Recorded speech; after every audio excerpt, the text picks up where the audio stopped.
Вітаю. Давайте паразважаем пра падзеі ў Беларусі. А менавіта, з загалоўка, думаю, вы зразумелі, гаворка пойдзе пра амністыю, памілаванне палітвязняў. Таму балазе, што спрэчкі не спыняюцца. Адна частка гаворыць, што гэта наша заслуга, маўляў, санкцыі спрацавалі, другая частка гаворыць, што санкцыі не спрацавалі, гэта нешта іншае.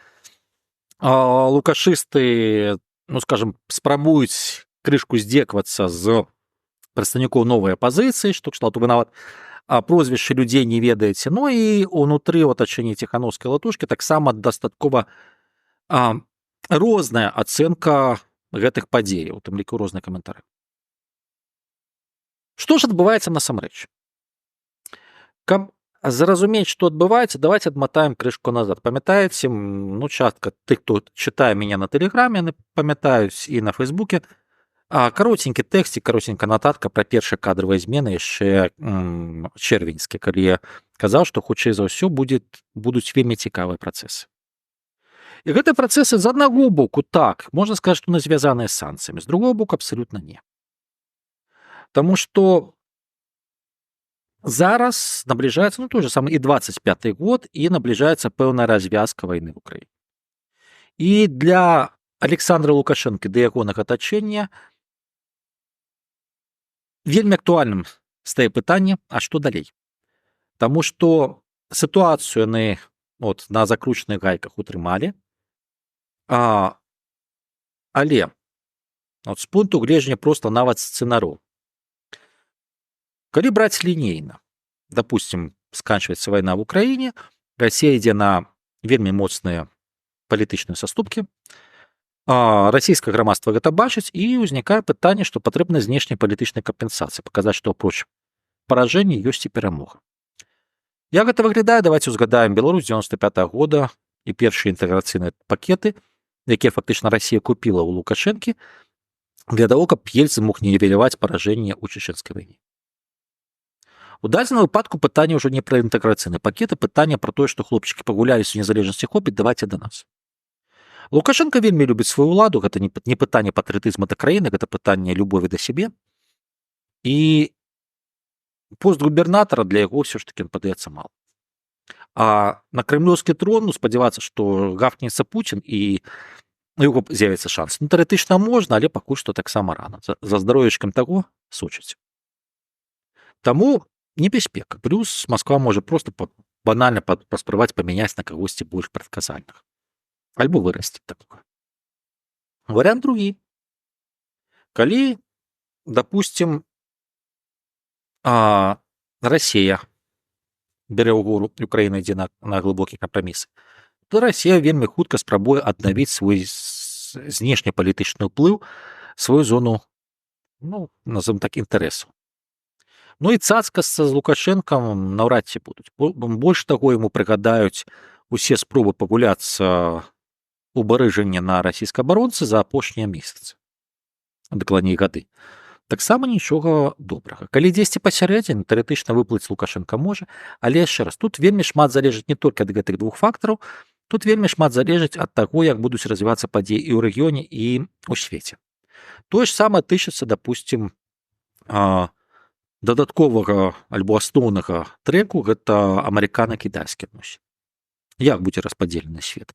Таму што ні Вашынгтон, ні Пекін, яны не бачаць Расію ў якасці трэцяга цэнтра сілы ў свеце. Тут яны якраз такі цалкам пагаджаюцца. Адпаведна, для Рэспублікі Беларусь да каго ты прычапляешся? Ці да сатэліта аднаго з баку, ці непасрэдна да гаспадара? Таксама гэта істотна розніца ў выбары. І плюс Кітай ўсё ж таки актывізуецца у нашым рэгіёне. Вось гэты вектар і падае неблагія сігналы, той ж сам прыём в ШОС, шмат дэлегацый. Гэты вектар, на мою думку, з'яўляецца адным з ключавых. Гэты вектар плюс жаданне офіцыйна Менска прабалансаваць і захавацца в умовах перафарматавання рэгіянальнай сістэмы. Для гэтага патрэбна не так багата. Патрэбна такая штука, як палітыка хаця б частковае перагортвання старонкі з 20-м годам. З аднаго боку, чыста фармальна гэта можа быць рэальна, у выпадку, калі вайна падыходзіць да свайго завяршэння ў краіне, гэта новыя выбары, ну, той ж сам прэзідэнцкі. Альбо адразу пасля вайны, альбо калі кансультацыя о мірным працэсе ўжо пачаліся, то бишь у гэты момант. Гэта важна. Таму што, напрыклад, з парламенцкімі не спрацавала, бо вайна была ў самым разгары, і сэнсу рабіць нейкія асобныя крокі на беларускім накірунку няма. Другі варыянт, што паколькі рэгіён будзе перафарматоўвацца, то натуральныя інтарэсы той ж самай КНР па тым, каб все ж таки сфармаваць кропкі апоры. Кропка апоры ў выглядзе Беларусі магчыма, але пры ўмове выхада з пікіроўкі з суседзямі. А вот выхад з пікіроўкі, свая стабілізацыя, у гэтым зацікаўлены Мінск. Але канфлікт зайшоў вельмі далёка. Таму, калі яшчэ 10 год таму, 15 год таму Мінск мог выгандліваць пэўныя паслабленні альбо пэўны палёг у абмен на абяцанні нешта зрабіць, зараз трэба пасылаць сігнал. Лукашенко вельмі баяўся пасылаць сігналы раней, вельмі не хацелася, але зараз, што называецца, давядзецца. Таму, з аднаго боку, на кітайскім накірунку спрацавалі там пахатняй працы, з другого боку, пытанне у тым ліку бяспекі, лагістыкі, а калі больш шырока, то функцыянаванне пояса і шляху, оно абмяркоўвалася у тым ліку і з паляка. Так, мне тут зараз кажуць, гэта палякі націснулі. Хлопцы, давайте так, без... І дзяўчаты, без вот таких вот ружовых акуляраў, так, палякі ставілі сваё пытанне, што нам патрэбна выходзіць з гэтай праблемай з Беларусю, але на сваіх пазіцыях месцах таксама стала, але ключавой кітайская пазіцыя ў дадзеным выпадку, таму што тавары ідуць кітайскія. І з гэтых тавараў атрымліваюць прыбытак як Беларусь, прашу прабачэння, так і Польша. Прычым Польша нават болей. Ось, таму якраз такі гаворка пра там пастаяннае закрыццё чыгуначных пераходаў, гэта было б смешна. Таму што Варшава прыляцела першы год Парыжа і Берліна. Адразу ж. Не кажучы ўжо пра Пекін. Але вот сама пагроза, што ёсць рызык для бяспечнага транспартавання грузаў, гэта ўжо выклік для Кітая. Натуральна, што пайшло, скажем так, пайшоў не той, што сігнал, а пэўны такі мягенькі рык кітайскай панды ў Мінск, што хлопчыкі, давайте-ка варушыцесь. Окей, на кітайскім треку вы зрабілі некалькі крокаў, якія Пекін задаволілі, адпаведна, в ШОС выступілі, БРИКСам далёка наперадзе памахалі, але не болей. Трэба рабіць далей. А далей пытанне, з кім рабіць. І вот тут якраз такі сігналізацыя на ўсход, так і на захад. Атачэнне Лукашэнкі перад папярэднія гады, пасля 20-го, гэта збольшага людзі ў пагонах. Так ці інакш, недзе там звязаныя. Фактычна гэта для сілавога ўтрымання ўлады.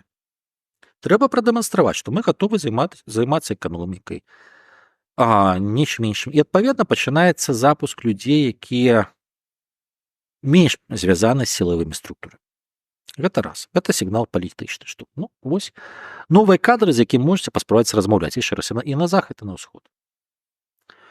Другое, нейкае палітычнае рашэнне. Палітычным рашэннем другой хвалі было, у тэлеграме я даваў графікі колькасці спробаў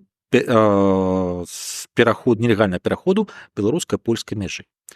Вельмі цікава, што гэта супала якраз такі з кадравымі зменамі, пасля гэтага кратна зменшылась колькасць гэтых спроб. Зараз за тыдзень, мінімальна там было каля 300, зараз за тыдзень 600, але каб вы маглі параўнаць, напрыканцы траўня 1200-1300 гэта былі сярэднія паказчыкі. То бишь, у 2 разы прынамсі зменшылася. І гэта дынаміка больш-менш захоўваецца пакуль што. Гэта сігнал на той бок. Тым ліку, дарэчы, і пасля такога націку з Кітаю. А наступнае пытанне, што трэба прадэманстраваць, што гатовы гандлявацца. Яшчэ раз, гэта не гандаль пакуль, што гэта гатовы гандлявацца. Таму на пачатку адпускаюцца некалькі людзей, пасля гэта фармалізуецца указам пра памілаванне, дзе яшчэ раз частка адпушчаных раней ёсць у гэтым указе, частка новых, але фактычна мы маем адну і тую ж навіну расцягнутую ў часе. Далей ёсць заявы кіраўніка Верховнага суда пра тое, што будуць рыхтавацца указанні судам пра перагляд па амністыі, каго адпускаюць, там ліку з палітычных, я хочу нагадаць, што он гэта анансаваў. Ёсць зараз заява Васкрэсенскага, там ці то пра 900 000 чалавек. Ёсць папярэдняя дата, гэта дзесьці каля 17 верасня, плюс-мінус. пэўная частка палітычных вязняў можа выйсці ў гэты час. Прычым больш таго, я магу з пэўнай долей верагоднасці можна казаць, што у гэты час нават кагосьці могуць выпусціць з тых, у кім зацікаўлена Польша. Чаму? Таму што 17 верасня гэта знакавая дата, вельмі непрыемна для польскай дзяржавы, адпаведна зрабіць такі, як бы сказаць, ляпас з палякам, але заадно выпусціўшы нават па чобутах. Гэта чаму б не, гэта ў стылі афіцыйнага Мінску. Гэта будзе працягвацца, але гэта не азначае, што далей працэс будзе ісці неспынна. А далей пытанне, якая будзе рэакцыя з іншага боку. І рэакцыя з іншага боку, дарэчы, яна можа быць цікавай. Гэта кансультацыя аб тым, як суіснаваць далей. Не жыць, проста суіснаваць. З рознымі краінамі. Пры гэтым краіны, напрыклад, Еўрапейскага Саюза, яны будуць на расцяжкі. З аднаго боку, ёсць эміграцыйныя цэнтры палітычных пазіцый, ад падтрымкі якіх ніхто адмаўляцца не будзе бліжэйшы час. То, прынамсі, бюджэтны год. А з іншага боку будуць спробы нейкім чынам навязаць кантакты. Прычым такія спробы будуць ісці праз краіны-пасярэднікі. Пра гэта, дарэчы, пра магчымы краіны-пасярэднікі я кажу ўжо даўна. І Кітай не будзе такім пасярэднікам. Такім пасярэднікам будуць і частка еўрапейскіх краінаў, тут і Аўстрыя, Угоршчына і іншыя можна прыдумаць, альбо паглядзець на актыўнасць. І ў тым ліку, тая ж сама Турэччына, хтосьці яшчэ. Таму гэты працэс будзе ісці. І далей плаўны падыход да выбараў 25-го года. Як яны будуць праходзіць? Тут глядзіце проста кейс Венесуэлы і Мадура. Калі пратэсты не такі вялікі, калі рэпрэсій не так шмат, то да, будуць палітычныя заявы, што, ў прынцыпе, не вызнаем, але рэальпалітык можа ўзяць у кур. Таму што, як бы там не было, але беларускія і венесуэльскія працэсы, яны ідуць вельмі падобна. Іншая справа, што з часовым лагам. Ці можа гэта пераламіць, ці могуць гэты трек пераламіць апаненты Лукашэнкі? Тэарэтычна так. Але для гэтага трэба карэнным чынам мяняць сваю палітыку. Пра гэта таксама ўжо шмат разоў казаў. Гэта пытанне гарызантальных структур, гэта пытанне ўплыву на беларускае грамадства. Замест гэтага ў нас будуецца новая піраміда пад Лукашэнка. То бишь Лукашенко 2.0, толькі маленькі. Маленькі Лукашенко ніколі не пераможа вялікага. Вось у гэтым якраз такі беда і праблема. Аднак, ўсё можа змяняцца да, па-першае, прэзідэнцкіх выбараў, ці таго дзейства, якое будзе называцца прэзідэнцкімі выбарамі, час ёсць. І плюс далей працэсы будуць развівацца незалежна ад жадання ці нежадання афіцыйнага Мінску. І пад гэта змяняцца давядзецца у любым выпадку. Яшчэ раз паўтару тое, што казаў 8 жніўня 2020 года у сваім відэо перад пачаткам галасавання, калі я казаў, што гэта ягоны апошні поўны электаральны тэрмін. Гэта азначае ад выбараў да выбараў. На наступным тэарэтычна можа выйсці, можа атрымаць нават 99,9%, але дасядзець да канца ім будзе амаль неверагодна. Чаму так, гэта можам асобна яшчэ раз разглядзець, але ад свайго прагноза я не адмаўляюся. Яшчэ раз, у 2020 годзе я быў упэўнены, што пратэсты не прывядуць да перамогі, але пры гэтым я быў і застаюся упэўненым, што яшчэ раз, што гэта апошні поўны ягоны электаральны тэрмін. Так, вяртаючы да тэмы палітвязняў, так зараз будуць спрабаваць імі гандлявацца. Гэта таксама ў традыцыі афіцыйнага Мінску. Пытанне, якія умовы і якія, скажем так, парогі ўваходу ў працэс гандлю будуць выстаўлены партнеры. Калі з боку Еўрапейскага Саюза, тут больш-менш прадказальна павышэнне парогу, але ўсё ж такі на пэўным этапе гатовы згандлявацца. Цікава тое, што у працэсе удзельнічаюць і іншыя дзяржавы, якія раней былі не заўважаныя ў інтарэсе да ўмяшальніцтва ўнутры беларускі працэс. Яшчэ раз, і Кітай, і Турэччына яшчэ некалькі. Вось як працаваць з гэтымі дзяржавамі, тут варта было падумаць, у тым ліку і апанентам Лукашэнкі, калі яны хочуць быць пры ўладзе пазней. Але для гэтага трэба, крышку пачасацца, паварушыцца. Спадзяюся, што так яно і будзе. На гэтым у мяне ўсё. Відэо спадабалось, лайкайце, расшарвайце, каментуйце. Подписывайтесь на канал, падтрымайце падпіскай на Патрэоне, спонсорства на Ютубе, таму што гэтыя падпіскі, гэта спонсорства стымулюе мяне запісваць все новыя ролікі. Астатнім Традыцыйна не верце ні аднаму майму слову, правярайце, пераправярайце, прыходзьце да ўласных высноваў. І гэта тое, што мае рабіць чалавек разумны, таму што верыць на слова любой гаворачай галаве, ці то яна гаворыць пра дэмакратыю, ці то яна гаворыць пра аўтакратыю, не варта. Бо ў такім выпадку вас рана ці позна паспрабуюць банальна падмануць. А я не хачу, каб мою аўдыторыю падманвалі, каб яна сама падманвалась. Таму не верце, вы можаце згаджацца ці не згаджацца, а вось верыць на слова не трэба. Ну, астатнім радасці, шчасця, удачы, мірнага неба над галавой. Усяго найлепшага.